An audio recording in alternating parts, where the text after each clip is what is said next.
Hello viewers, jobs with SM sir চ্যানেলে তোমাদেরকে স্বাগত জানাই। তো দেখো, আজকে আমি তোমাদের জন্য আরও একটি জিকের প্র্যাকটিসের নিয়ে চলে এলাম। এই জিকের প্র্যাকটিসেরটি তোমরা যারা ডাব্লিউপি, কেপি বা রেলওয়ে গ্রুপ ডি, এমনকি পিএসসি ক্লার্কশিপ এক্সামের প্রিপারেশন নিচ্ছ, তাদের সকলের জন্য খুবই প্রয়োজনীয়। তো দেখো, আজকের ক্লাসের 1 নম্বর প্রশ্ন কী আছে। দেখো, আজকের ক্লাসের 1 নম্বর প্রশ্ন হচ্ছে পরমাণু তথ্যের প্রবক্তা কে। অপশান কতে কী আছে? স্যাডউইক। অপশান খতে আছে রাদারফোর্ড। অপশান গতে আছে টমসন এবং অপশান ঘতে আছে ডাল্টন। তো দেখো, এখানে তোমাদের রাইট অ্যান্সার কী হয়ে যাবে? তো দেখো, এখানে তোমাদের রাইট অ্যান্সার হয়ে যাবে অপশান ঘ, অর্থাৎ কি ডাল্টন। ঠিক আছে, এখানে তোমাদের পরমাণু তথ্যের প্রবক্তা হয়ে যাবে কে? ডাল্টন। ঠিক আছে, এবং দেখো এখানে আরও কিছু এক্সট্রা ইনফরমেশান আমি তোমাদের জন্য বলে রাখছি, যেগুলি তোমাদের অন্যান্য বিভিন্ন এক্সামের বিভিন্ন প্রিভিয়াস ইয়ারে প্রশ্ন এসেছে এবং পরবর্তীকালেও আসবে। দেখো, আমি যদি এখানে বলে রাখি যে টমসন, এ কিসের প্রবক্তা? তো মনে রাখবে, এ পরমাণু তথ্যেরই একটি পরমাণুদের মধ্যে একটি পরমাণু কিসের? ইলেকট্রনের প্রবক্তা হচ্ছে কে? টমসন। ঠিক আছে, মনে থাকবে। এবং যদি আমি বলে রাখি রাদারফোর্ড কিসের প্রবক্তা, তো তোমরা জানো প্রোটন। ঠিক আছে, এবং চ্যাডউইক হচ্ছে নিউট্রন। অর্থাৎ পরমাণুর মধ্যে তোমরা জানো যে 3টে স্থায়ী কণা আছে, তাই তো? প্রোটন, নিউট্রন এবং ইলেকট্রন, 3টেরই কিন্তু প্রবক্তা বা আবিষ্কর্তাকে আমি কিন্তু বলে দিলাম। কারণ তোমরা আগেই বলেছি যে আমার ভিডিওতে শুধুমাত্র প্রশ্ন উত্তর থাকে না, তার পাশাপাশি এই সমস্ত এক্সট্রা ইনফরমেশনও থাকে। তো দেখো, নেক্সট প্রশ্ন কী আছে। নেক্সট প্রশ্ন দেখো, লোকমান্য নামে কাকে ভূষিত করা হতো? অপশান ক কী আছে? বাল গঙ্গাধর তিলক। অপশান খ লালা লাজপত রায়। অপশান গ জয়প্রকাশ নারায়ণ, নাকি অপশান ঘ মহাত্মা গান্ধী। তো দেখো, এখানে তোমাদের রাইট অ্যান্সার কী হবে? এখানে তোমাদের রাইট অ্যান্সার হয়ে যাবে অপশান ক, বাল গঙ্গাধর তিলক। ঠিক আছে, এবং বাল গঙ্গাধর তিলককে কী বলা হতো? তার মানে লোকমান্য। এবং জয়প্রকাশ নারায়ণকে কী বলা হতো জানো? জয়প্রকাশ নারায়ণকে বলা হতো তোমাদের লোকনায়ক। দুটো জিনিস যেন গুলিয়ে না যায়, মনে রাখবে। বাল গঙ্গাধর তিলককে বলা হতো লোকমান্য এবং লোকনায়ক বলা হতো কাকে? জয়প্রকাশ নারায়ণকে। ঠিক আছে, নেক্সট প্রশ্ন দেখো, নেক্সট 3 নম্বর, ফিউজটারের উপাদানগুলি কি? অপশান কতে আছে টিন। অপশান খতে আছে টিন ও সীসার সংকর, অর্থাৎ টিন এবং সীসা দুটো মিশিয়ে। গতে আছে কি সীসা, এবং ঘতে আছে নিকেল। তো দেখো, এখানে তোমাদের রাইট অ্যান্সার কী হয়ে যাবে? এখানে তোমাদের রাইট অ্যান্সার হয়ে যাবে অপশান খ, অর্থাৎ টিন ও সীসার সংকর। নেক্সট দেখো, নেক্সট 4 নম্বর। 4 নম্বর কী বলেছে? ভারতে আসার সমুদ্রপথ সর্বপ্রথম কে আবিষ্কার করেন? অর্থাৎ এইভাবেও তোমাদের প্রশ্নটা আসতে পারে। তো ভারতে আসার পথ সর্বপ্রথম কে আবিষ্কার করেন? তো দেখো, অপশান কতে কী আছে? কলম্বাস। অপশান খতে আছে কোপার্নিকাস। অপশান গতে আছে কেপলার এবং অপশান ঘতে আছে ভাস্কর দা গামা। তো দেখো, এখানে তোমাদের রাইট অ্যান্সার কী হয়ে যাবে? এখানে তোমাদের রাইট অ্যান্সার হয়ে যাবে ভাস্কর দা গামা। অর্থাৎ ভারতে আসার সমুদ্রপথ সর্বপ্রথম আবিষ্কার করেন কে? ভাস্কর দা গামা। এবং তিনি কত খ্রিস্টাব্দে ভারতে এসেছিলেন? তো মনে রাখবে, তিনি 1498 খ্রিস্টাব্দে ভারতে এসেছিলেন। এবং তিনি কোথায় প্রথম পদার্পণ করেন? মনে রাখবে, তিনি কালিকট বন্দরে সর্বপ্রথম পদার্পণ করেছিলেন। এবং এখানে আরেকটা জিনিস তোমাদের বলে রাখি যে কলম্বাস কিসের আবিষ্কার করতে জানো? কলম্বাস হচ্ছে আমেরিকার। ওকে, যেমন ভাস্কর দা গামা কী করেছিল? ভারতে আসার সমুদ্রপথ বা ভারতে আসার পথ আবিষ্কার করেছিল, বা ভারতকে খুঁজে পেয়েছিল, উদ্ভাবক করেছিল, যা কিছু বলতে পারো, বিভিন্নভাবে প্রশ্নটা আসতে পারে। সেইভাবে আমেরিকাকে কে খুঁজে পেয়েছিল? কলম্বাস। মনে থাকবে। ঠিক আছে, দেখো নেক্সট প্রশ্ন। নেক্সট কী আছে? 5 নম্বর কী আছে? কোন পুরস্কারটি সাংবাদিকতার সাথে যুক্ত? দেখো, অপশান কতে আছে অস্কার। অপশান খতে আছে অর্জুন পুরস্কার। অপশান গতে আছে পুলিৎজার পুরস্কার। অপশান ঘতে আছে জ্ঞানপীঠ পুরস্কার। তো দেখো, এখানে তোমাদের রাইট অ্যান্সার কী হয়ে যাবে? এখানে তোমাদের রাইট অ্যান্সার হয়ে যাবে অপশান গ, পুলিৎজার পুরস্কার। ঠিক আছে, এবং আরও কিছু বলে রাখি যে অস্কার কিসের সাথে যুক্ত? অস্কার হচ্ছে সিনেমার সাথে যুক্ত।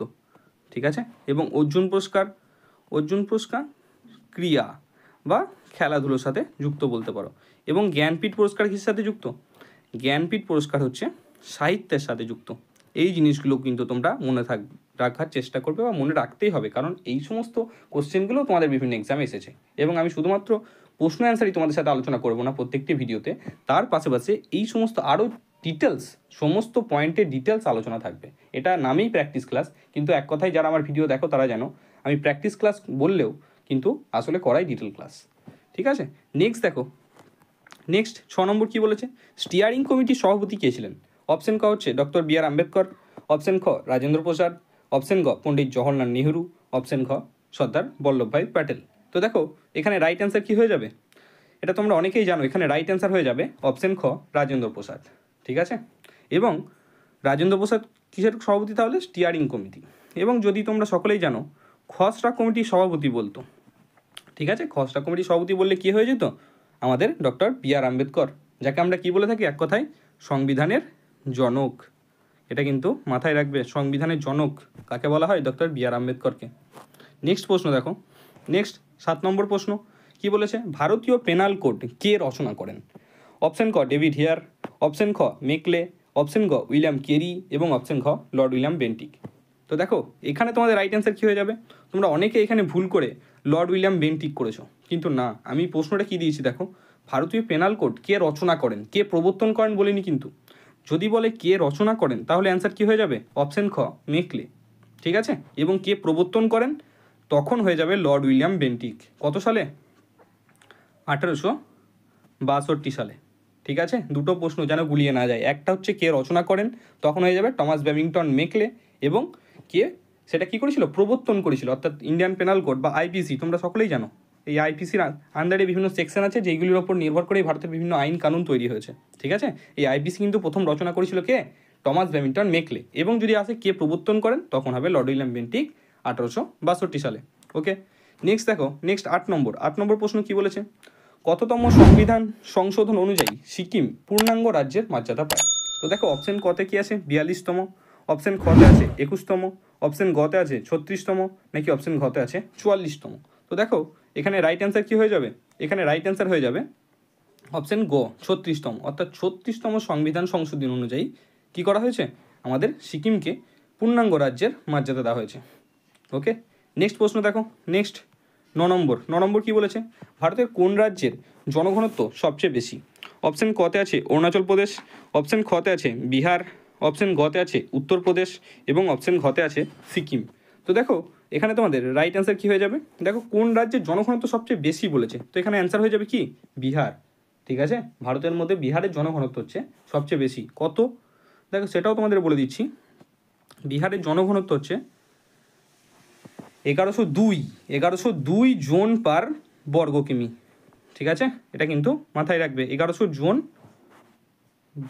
বাই বর্গ কিমি। ঠিক আছে, এবং যদি বলে কোন রাজ্যের জনঘনত্ব সবচেয়ে কম, সেক্ষেত্রে হয়ে যাবে অরুণাচল প্রদেশ। কত? 17 জন পার বর্গ কিমি, মনে থাকবে। এবং যদি বলে কোন রাজ্যের জনসংখ্যা সবচেয়ে বেশি, দেখো দুটি জিনিস যেন গুলিয়ে না যায়, একটা হচ্ছে জনসংখ্যা অর্থাৎ কোন রাজ্যের মধ্যে সবচেয়ে বেশি সংখ্যক মানুষ বসবাস করে, আর একটা হচ্ছে জনঘনত্ব অর্থাৎ প্রতি বর্গ কিমিতে। ঠিক আছে, প্রতি বর্গ কিমিতে কতজন মানুষ বসবাস করে সেটাকে বলে জনঘনত্ব। তো এই দুটি জিনিস যেন গুলিয়ে না যায়।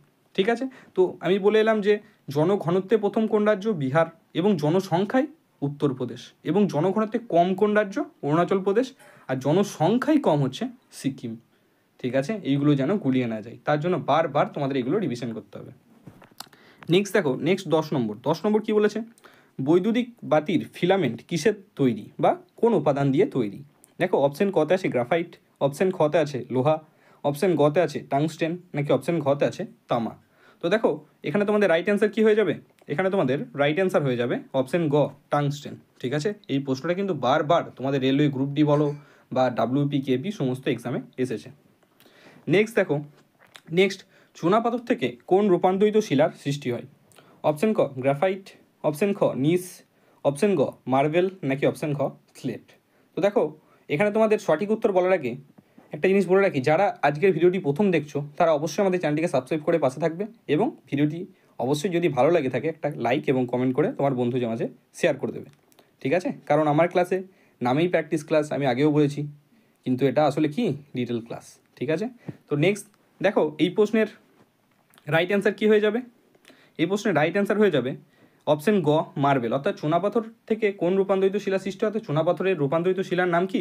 মার্বেল। ঠিক আছে, এবং গ্রাফাইট, গ্রাফাইট কোন শিলার রূপান্তর হয়ে সৃষ্টি হয়? পিট কয়লা, মনে রাখবে। ঠিক আছে, পিট কয়লা রূপান্তরিত হয়ে গ্রাফাইট সৃষ্টি হয়, এবং গ্রানাইট রূপান্তরিত হয়ে নিস সৃষ্টি হয়। ঠিক আছে, এইগুলো কিন্তু মনে রাখবে। নেক্সট দেখো, নেক্সট 12 নম্বর কী বলেছে? নৌবিদ্রোহ কোথায় শুরু হয়? অপশন ক কলকাতা, অপশন খ দিল্লি, অপশন গ চেন্নাই, নাকি অপশন ঘ বোম্বাই। তো দেখো এখানে রাইট অ্যান্সার কী হবে? এখানে রাইট অ্যান্সার হয়ে যাবে অপশন ঘ বোম্বাই। এবং কত সালে প্রথম নৌবিদ্রোহ শুরু হয়েছিল? 1946 সালে নৌবিদ্রোহ শুরু হয়েছিল। এবং নৌবিদ্রোহ যে জাহাজটিকে কেন্দ্র করে শুরু হয়েছিল সেই জাহাজটির নাম জানো? এটা তোমরা অনেকেই জানো, আবার অনেকে জানো না। যারা জানো না তারা জেনে নাও, তলোয়ার নামক জাহাজে, ঠিক আছে, এই তলোয়ার নামক জাহাজে কিন্তু তোমাদের প্রথম নৌবিদ্রোহ শুরু হয়েছিল। এই প্রশ্নটা কিন্তু বারবার তোমাদের এক্সামে এসেছে। ওকে, আমি বারবার যে প্রশ্নগুলোই তোমাদের এক্সামে এসেছে সেই প্রশ্নগুলোই কিন্তু তোমাদের সামনে নিয়ে আসছি। নেক্সট দেখো, নেক্সট 13 নম্বর। 13 নম্বর কী বলেছে? শ্রেণিক উপাধিটি কার ছিল? অপশন ক বিম্বিসার, অপশন খ বিন্দুসার, অপশন গ অজাতশত্রু, নাকি অপশন ঘ চন্দ্রগুপ্ত মৌর্য। তো দেখো এখানে রাইট অ্যান্সার কী হবে? এখানে রাইট অ্যান্সার হবে অপশন ক বিম্বিসার। বিম্বিসারের ছিল শ্রেণিক উপাধি। এবং বিম্বিসার কে ছিলেন? বিম্বিসার ছিলেন হর্ষঙ্ক বংশের প্রতিষ্ঠাতা। এটা কিন্তু মনে রাখবে, ঠিক আছে? হর্ষঙ্গ বংশের প্রতিষ্ঠাতা হচ্ছে বিম্বিসার। এবং বিন্দুসারের একটি উপাধি কী ছিল বলো তো? বিন্দুসারের উপাধি ছিল, তোমরা অনেকেই জানো এটা, যে বিন্দুসারের উপাধি ছিল অমিত্রঘাত, ঠিক আছে? এবং অজাতশত্রুর উপাধি কী ছিল জানো? অজাতশত্রুর একটি উপাধি হচ্ছে কুনিক, মনে থাকবে। ওকে, এবং চন্দ্রগুপ্ত মৌর্য, এই চন্দ্রগুপ্ত মৌর্যের উপাধি কী ছিল? মহারাজা ধীরাজ। ওকে, চন্দ্রগুপ্ত উপাধি কী ছিল? মহারাজা ধীরাজ, ঠিক আছে? সমস্ত পয়েন্টগুলো তোমাদের কিছু খুব ইম্পর্টেন্ট। দেখো এখানে দুটো জিনিস অনেকের মধ্যে, অনেক স্টুডেন্টদের মধ্যে গুলিয়ে যায়। একটা হচ্ছে বিম্বিসার এবং বিন্দুসার। দেখো মনে রাখবে, বিম্বিসার হচ্ছে হর্ষঙ্ক বংশের প্রতিষ্ঠাতা এবং বিন্দুসারকে মৌর্য বংশ, কিন্তু ওটা চন্দ্রগুপ্ত মৌর্যের ছেলে হচ্ছে বিন্দুসার। এই দুটো জিনিস কিন্তু আগে মনে রাখবে, তারপর কিন্তু তোমাদের উপাধিগুলো মনে থাকবে। তো আরেকবার দেখো, এখানে আমি তোমাদের মেমোরাইজ করিয়ে দিচ্ছি যে বিম্বিসারের উপাধি কী ছিল? শ্রেণিক। বিন্দুসারের উপাধি অমিত্রঘাত। অজাতশত্রু উপাধি ছিল কুনিক। এবং চন্দ্রগুপ্ত মৌর্যের উপাধি ছিল মহারাজা ধীরাজ। নেক্সট দেখো, নেক্সট 14 নম্বর প্রশ্ন কি বলেছে? নিচের কোনটির কোনো একক নেই? অপশন ক ঘনত্ব, অপশন খ চাপ, অপশন গ আপেক্ষিক ঘনত্ব, আর অপশন ঘ হচ্ছে বল। তো দেখো এখানে তোমাদের রাইট অ্যান্সার কী হয়ে যাবে? এখানে তোমাদের রাইট অ্যান্সার হয়ে যাবে অপশন গ আপেক্ষিক ঘনত্ব। এবং আরও কিছু বলে দিচ্ছি, দেখো একটা হচ্ছে পারমাণবিক গুরুত্ব, ঠিক আছে? এই পারমাণবিক গুরুত্ব এরও কিন্তু কি নেই, কোনো একক নেই। আর কি আছে? পারমাণবিক গুরুত্ব গেল, আপেক্ষিক ঘনত্ব গেল, আর কি? আর যদি তোমরা বলো তাহলে হয়ে যাবে প্রতিসারঙ্ক, ঠিক আছে? মোটামুটি এইগুলোই বারবার ঘুরিয়ে ফিরিয়ে তোমাদের এক্সামে আসে, ঠিক আছে? যে কোনো কিন্তু একটা অপশান থাকতে পারে, আপেক্ষিক ঘনত্বও থাকতে পারে, পারমাণবিক গুরুত্বও থাকতে পারে, প্রতিসারাঙ্কও থাকতে পারে। এই তিনটে জিনিসই বারবার তোমাদের এক্সামে দেখা গেছে। তো আমাদের যেটুকু এসেছে সেটুকু জানা দরকার, বেশি কিছু জানার দরকার নেই, কারণ সব কিছু পড়ে কিন্তু কেউ চাকরি পায় না, এটা মাথায় রাখবে। ওকে, তো এই তিনটে জিনিস তোমরা শুধু মনে রাখবে। নেক্সট দেখো 15 নম্বর, কোন ধাতুটি সর্বাধিক পরিবাহী? অপশন ক সোনা, অপশন খ রূপো, অপশন গ তামা, নাকি অপশন খ লোহা। তো দেখো এখানে তোমাদের রাইট অ্যান্সার কী হয়ে যাবে? এখানে তোমাদের রাইট অ্যান্সার হয়ে যাবে অপশন খ রূপো। নেক্সট প্রশ্ন হচ্ছে 16 নম্বর। 16 নম্বর কী বলেছে? সোনাই রূপাই বন্যপ্রাণী অভয়ারণ্য কোন রাজ্যে অবস্থিত? ঠিক আছে, এই সোনাই রূপাই বন্যপ্রাণী অভয়ারণ্য বলছে কোন রাজ্যে অবস্থিত। তো দেখো অপশন কতে আছে সিকিম, অপশন খতে আছে মেঘালয়, অপশন গতে আছে আসাম, এবং অপশন ঘতে আছে কি কর্ণাটক। তো দেখো এখানে তোমাদের রাইট অ্যান্সার কী হয়ে যাবে বলো দেখি? এখানে তোমাদের রাইট অ্যান্সার হয়ে যাবে, অর্থাৎ 16 নম্বর প্রশ্ন, ঠিক আছে, সোনাই রূপাই এটি কোন রাজ্যে অবস্থিত? এটি আসামে অবস্থিত। নেক্সট দেখো কত নম্বর? নেক্সট হচ্ছে 17 নম্বর। এটা দেখো টাইপিং মিস্টেক হয়েছে, এটা 16 নয়, এটা 17 হবে, ঠিক আছে? 17 নম্বর কী বলেছে? আরবিআইয়ের গভর্নর হিসাবে বর্তমানে কে নিযুক্ত হচ্ছেন? অর্থাৎ বর্তমান আরবিআই গভর্নর কে? অপশন কতে আছে শক্তিকান্ত দাস, অপশন খতে আছে সিডি দেশমুখ, এবং অপশন গতে আছে কে স্যার স্মিথ, এবং অপশন ঘতে আছে সঞ্জয় মালহোত্রা, ঠিক আছে? তো এখানে তোমাদের রাইট অ্যান্সার কী হয়ে যাবে? তো দেখো এখানে তোমাদের রাইট অ্যান্সার হয়ে যাবে অপশন ঘ সঞ্জয় মালহোত্রা। ওকে, মনে থাকবে। এবং এর আগের গভর্নর কে ছিল বলো তো? এর আগের গভর্নর ছিল শক্তিকান্ত দাস, ঠিক আছে? এ ছিল আগের গভর্নর। এবং যদি প্রশ্ন আসে স্বাধীন ভারতের প্রথম ভারতীয় গভর্নর কে ছিল, যদি আসে প্রথম ভারতীয় গভর্নর, ঠিক আছে, তাহলে কিন্তু হয়ে যাবে তোমাদের সিডি দেশমুখ। এবং যদি বলে প্রথম গভর্নর কে ছিল, ভারতীয় নয়, প্রথম গভর্নর অর্থাৎ ব্রিটিশ ভারতের, যদি আসে ব্রিটিশ ভারতের প্রথম গভর্নর, তাহলে তোমাদের অ্যান্সার কী হয়ে যাবে? Sir Smith. চারটে জিনিস কিন্তু মনে রাখবে তোমরা।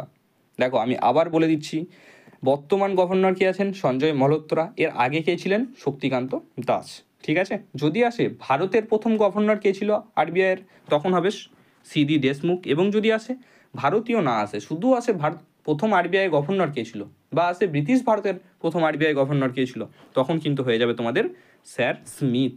ঠিক আছে, নেক্সট প্রশ্ন দেখো। নেক্সট হচ্ছে 17 নম্বর প্রশ্ন কি বলেছে, সম্প্রতি কোন ব্যাংক হার ঘর লাখপতি স্কিম চালু করেছেন?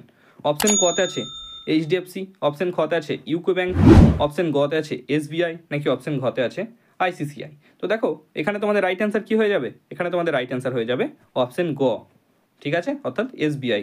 নেক্সট দেখো 18 নম্বর, কত সালে লোকসভার প্রথম সাধারণ নির্বাচন অনুষ্ঠিত হয়েছিল? অপশন ক হচ্ছে 1951, অপশন খ হচ্ছে 1953, এবং অপশন গ হচ্ছে 1954, অপশন ঘ হচ্ছে 1955। তো দেখো এখানে তোমাদের রাইট অ্যান্সার কী হবে, এখানে তোমাদের রাইট অ্যান্সার হয়ে যাবে 1951। এক কথায় 1951 থেকে শুরু হয়েছিল এবং শেষ হয়েছিল কবে? 1952-তে। প্রথম সাধারণ নির্বাচন 1951-তে শুরু হয়েছিল এবং 1952-তে শেষ হয়েছিল।